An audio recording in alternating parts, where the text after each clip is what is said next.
नमस्कार। आज की दुनिया में अगर देखें तो एक अजीब सी दौड़ चल रही है। हर कोई सबसे आधुनिक, सबसे घातक हथियार बनाने में लगा है ना? बिल्कुल। एक होड़ सी मची हुई है। हाँ, और हॉलीवुड की फिल्मों में जैसे वो स्टार वॉर्स वगैरह, उनमें हमने लेजर हथियारों की कल्पना तो खूब देखी है। वो चमकती तलवारें, किरणें। हाँ हाँ, वो तो बचपन से देखते आ रहे हैं।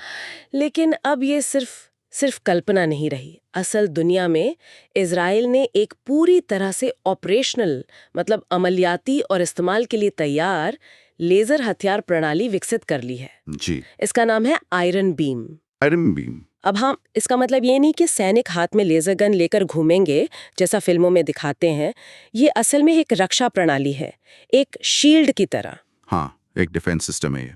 तो आज चलिए इसी नई तकनीक की गहराई से पड़ताल करते हैं।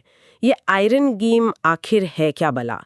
ये इतनी महत्वपूर्ण क्यों मानी जा रही है? और सबसे जरूरी, ये काम कैसे करती है? बिल्कुल। और इस तकनीक को समझने के लिए थोड़ा सा कॉन्टेक्स्ट मतलब संदर्भ जानना बहुत जरूरी है। हाँ, बताइए। इजराइल की जो लोकेशन है, भौगोलिक स्थिति, वो ऐसी है कि उसके आसपास के इलाकों से जैसे गाजा पट्टी हो गया, लिबनान, सीरिया, यहाँ से अक्सर रॉकेट और ड्रोन हमले होते रहते हैं। हाँ, ये तो सुनते रहते खबरों में। अब हमलावरों की खास रणनीति होती है। वो जानते हैं कि इजराइल के पास आयरन डोम नाम का एक बहुत सफल मिसाइल डिफेंस सिस्टम है। हाँ, आयरन डोम का नाम तो बहुत सुना है। काफी कारगर है कहते हैं। बहुत कारगर। इसकी सटीकता लगभग 99% तक बताई जाती है। 99%? ये तो बहुत ज्यादा है। प्रभावशाली तो है, लेकिन जो हमलावर हैं वो इसी 1% की कमी का फायदा उठाने की कोशिश करते हैं। अच्छा, वो कैसे?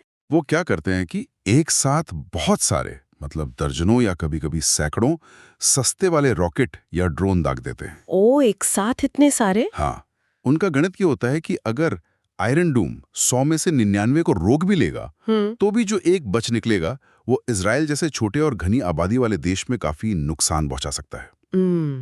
बात तो सही है। 1% भी खतरनाक हो सकता है। और खतरा सिर्फ जानमाल का नहीं है, एक और बड़ा पहलू है। आप शायद आर्थिक पहलू की बात कर रहे हैं? हाँ बिल्कुल। आयरन डोम बहुत प्रभावी है, लेकिन बहुत महंगा भी है। अच्छा। हर एक दुश्मन रॉकेट या ड्रोन को रोकने के लिए जो इंटरसेप्टर मिसाइल दागी जाती है, उसकी कीमत लाखों में होती है। लाखों रुपए। लाखों? एक मिसाइल की? हाँ जी। अब सोचिए, अगर दुश्मन एक साथ 100 रॉकेट दागता है और आयरन डोम को उन सबको रोकने के लिए मान लीजिए 100 इंटरसेप्टर दागने पड़े, तो खर्चा कितना बढ़ जाता होगा? बहुत ज्यादा। इजराइल का रक्षा बजट बहुत प्रभावित होता था इससे। हर हमले के बाद उन्हें यह सोचना पड़ता था कि बचाव तो हो रहा है, पर किस कीमत पर। ये एक तरह से आर्थिक युद्ध भी था। दुश्मन सस्ते रॉकेट दागकर इजराइल को महंगे इंटरसेप्टर इस्तेमाल करने पर मजबूर कर रहा था। तो ये जो आयरन बीम है, ये इसी आर्थिक बोझ और वो जो 1% वाला खतरा था, उसका जवाब है? एकदम सही, बिल्कुल। एक ऐसा तरीका जिससे दुश्मन के हथियार को हवा में खत्म कर दिया जाए, वो भी बिना कोई महंगी मिसाइल दागे। यही इसका मूल विचार है। आयरन बीम का लक्ष्य है रक्षा को प्रभावी बनाने के साथ साथ बेहद सस्ता बनाना। स्रोत में एक बहुत अच्छा उदाहरण दिया गया है इसे समझने के लिए। हाँ, वो टॉर्च वाला उदाहरण था शायद। हाँ वही। जैसे कभी-कभी पुलिस या गार्ड रात में शक्तिशाली टॉर्च का इस्तेमाल करते हैं ना, किसी चीज पर रोशनी डालने के लिए या ध्यान खींचने के लिए। हाँ हाँ। आयरन बीम भी एक तरह की टॉर्च ही है, लेकिन ये कोई साधारण टॉर्च नहीं है। ये एक अविश्वसनीय रूप से शक्तिशाली केंद्रित प्रकाश की किरण है, एक लेजर बीम। Laser beam? इतनी शक्तिशाली कि जब ये किसी उड़ती हुई चीज जैसे रॉकेट या ड्रोन से टकराती है, तो उसकी सतह को सेकंडों में इतना गर्म कर देती है कि वो या तो पिघल जाता है, या उसमें आग लग जाती है, या उसका जो कंट्रोल सिस्टम है वो खराब हो जाता है। और वो हवा में ही नष्ट हो जाता है? हाँ, हवा में ही नष्ट। अरे वाह, ये तो कुछ वैसा ही हुआ जैसे बचपन में हम लोग लेंस से सूरज की रोशनी को कागज पर फोकस करके आग लगाते थे। हाँ हाँ हाँ, सिद्धांत बिल्कुल वैसा ही है। ऊर्जा को एक बिंदु पर केंद्रित करना, लेकिन इसे एक हथियार के तौर पर बनाना बेहद जटिल था। हाँ, वही मैं सोच रही थी। सुनने में भले ही आसान लगे, पर इसके पीछे गंभीर वैज्ञानिक और इंजीनियरिंग चुनौतियां थी। बिल्कुल। अगर ये लेंस से कागज जलाने जितना सीधा होता, तो अब तक हर देश के पास ऐसे हथियार क्यों नहीं होते? दुनिया भर में इस पे रिसर्च तो चली रही थी। इजराइल ने ऐसा क्या खास कर लिया जो दूसरे नहीं कर पाए या कम से कम ऑपरेशनल स्तर पर नहीं ला पाए? यहाँ भौतिकी का मतलब फिजिक्स का एक फंडामेंटल सिद्धांत आड़े आता है। अच्छा, क्या है वो? देखिए, हमें एक ऐसी लेजर बीम चाहिए जो बहुत ज्यादा ऊर्जा ले जा सके, ताकि वो लक्ष्य को नष्ट कर पाए। ठीक है। हाँ, अब ज्यादा ऊर्जा वाली प्रकाश तरंगों की वेवलेंथ यानी तरंग दैर्ध्य वो छोटी होती है। ऊर्जा और वेवलेंथ का एक विपरीत संबंध है, इनवर्स रिलेशन। ओके। समस्या ये है कि छोटी वेवलेंथ वाली तरंगे ज्यादा ऊर्जा तो रखती हैं, लेकिन वो वायुमंडल में ज्यादा दूर तक अपनी ऊर्जा को प्रभावी ढंग से बनाए नहीं रख पाती।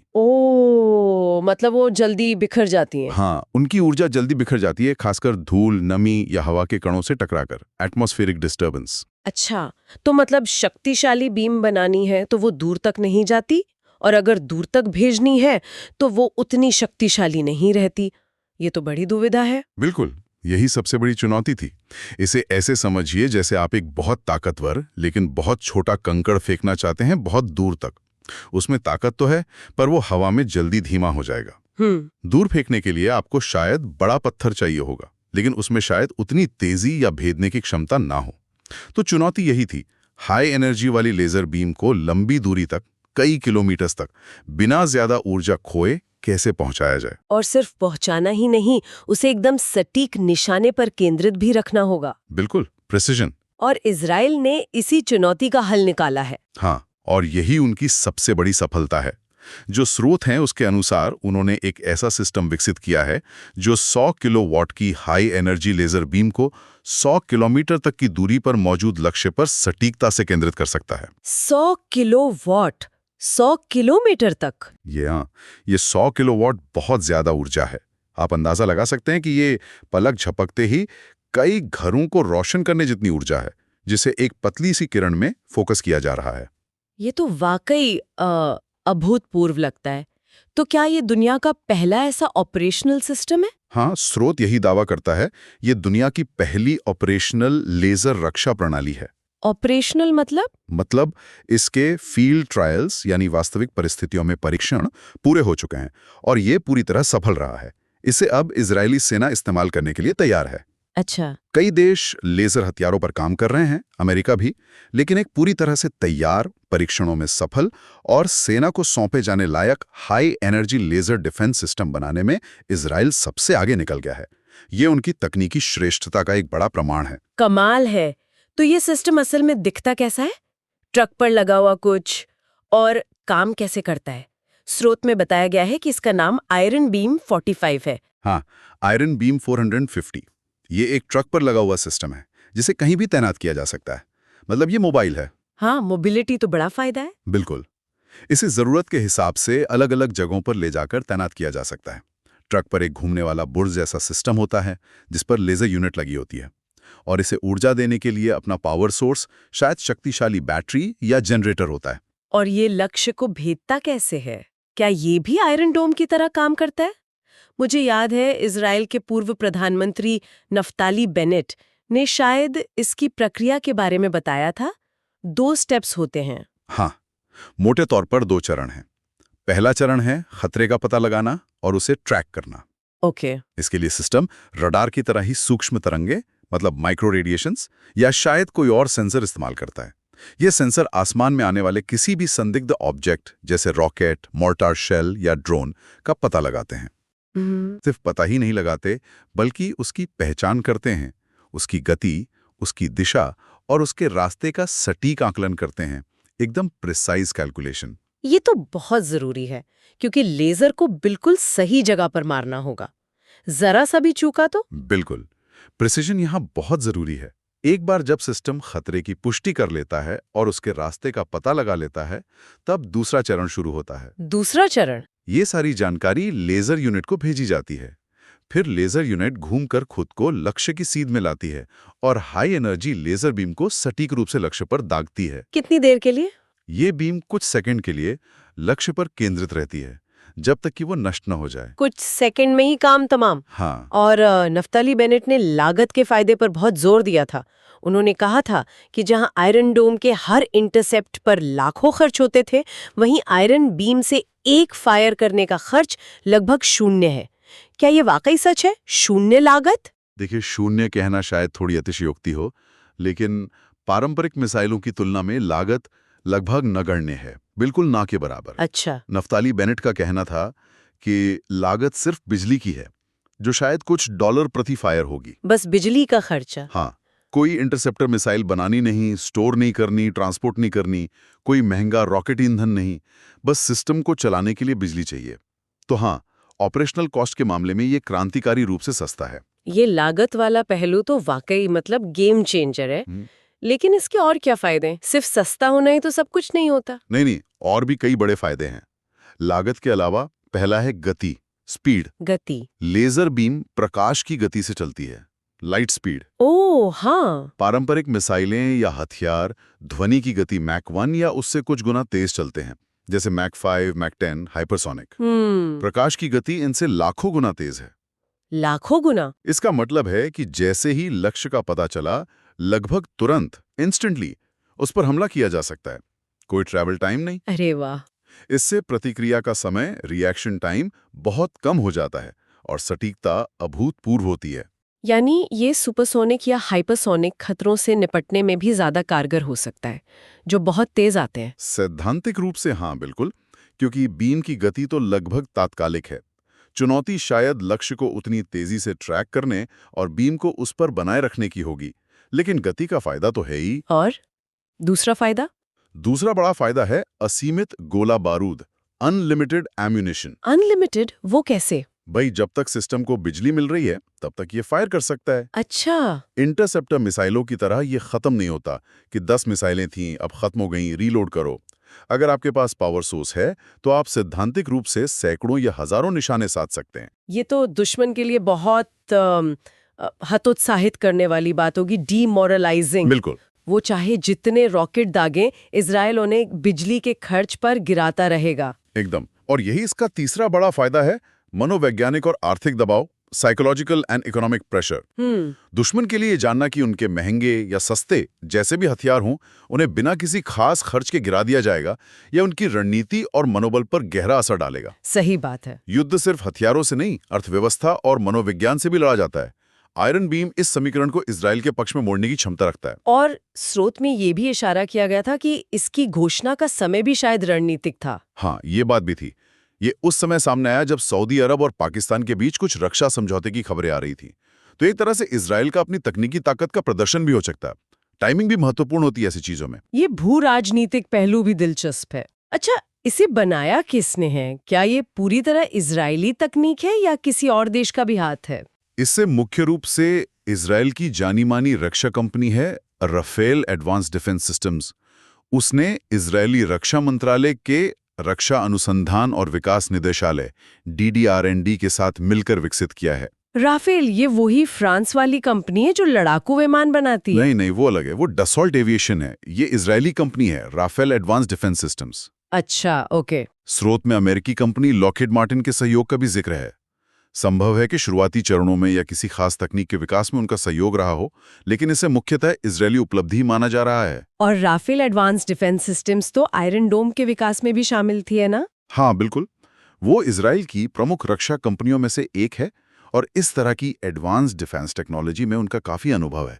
आयरन डोम, स्पाइडर एयर डिफेंस सिस्टम और अब आयरन बीम, ये सब उनकी विशेषज्ञता को दर्शाते हैं। अब जब हम इजराइल की इस बड़ी उपलब्धि की बात कर रहे हैं, तो सवाल उठता है कि क्या दुनिया के बाकी देश, खासकर भारत, इस तरह की तकनीक में कहाँ खड़े हैं?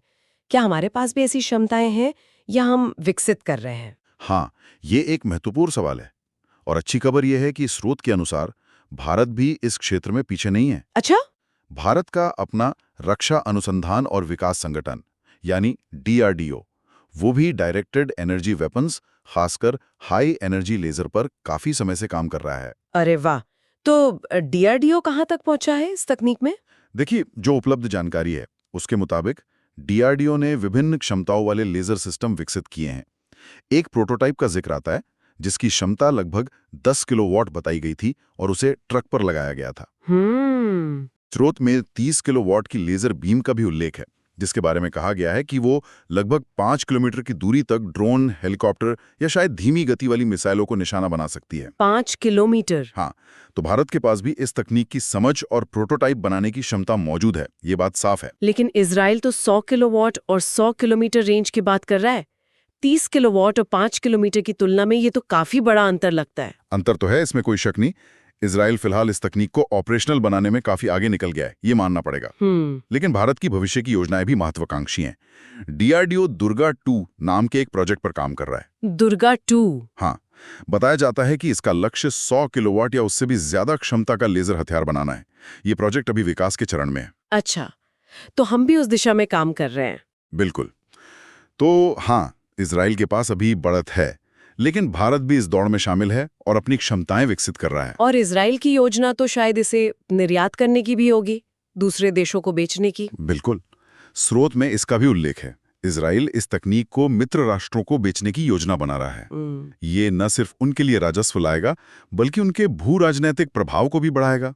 देखना होगा कि ये तकनीक भविष्य में किन किन देशों के पास पहुंचती है और इसका वैश्विक शक्ति संतुलन पर क्या असर पड़ता है। तो कुल मिलाकर ये आयरन बीम सिर्फ एक और नया हथियार नहीं है, ये तो रक्षा प्रौद्योगिकी के क्षेत्र में एक बुनियादी बदलाव लाने की क्षमता रखता है, एक असली गेम चेंजर, जैसा कि स्रोत में कहा गया। हाँ, कह सकते हैं। लागत, गति, सटीकता और लगभग असीमित मारक क्षमता, इन सभी पैमानों पर ये पारंपरिक मिसाइल रक्षा प्रणालियों से बहुत अलग और शायद बहुत बेहतर नजर आता है। हाँ, इसके फायदे तो स्पष्ट हैं। ये वाकई इस बात का उदाहरण है कि कैसे विज्ञान और तकनीक लगातार युद्ध लड़ने के तरीकों को बदल रहे हैं। निश्चित रूप से ये तकनीक आ चुकी है, इसके फायदे स्पष्ट दिख रहे हैं, खासकर इजराइल जैसे देश के लिए जो लगातार ऐसे हमलों का सामना करता है। लेकिन यहाँ एक विचारणीय प्रश्न उठता है। क्या? और ये शायद हमारे श्रोताओं के लिए भी सोचने का बिंदु है।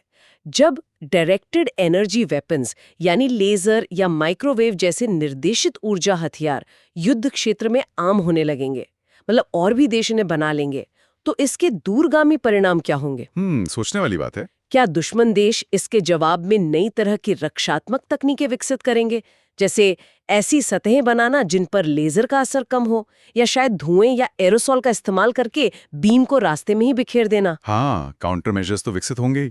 या फिर क्या वो भी अपनी लेजर क्षमताएं विकसित करने पर जोर देंगे, जिससे हथियारों की एक नई, क्या कहते हैं, लेजर दौड़ शुरू हो जाए?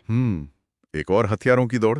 इस नई तकनीक के आने से युद्ध का भविष्य कैसा दिखेगा और इसके क्या अनपेक्षित परिणाम हो सकते हैं, क्या कॉम्प्लिकेशंस आ सकती हैं, ये देखना अभी बाकी है।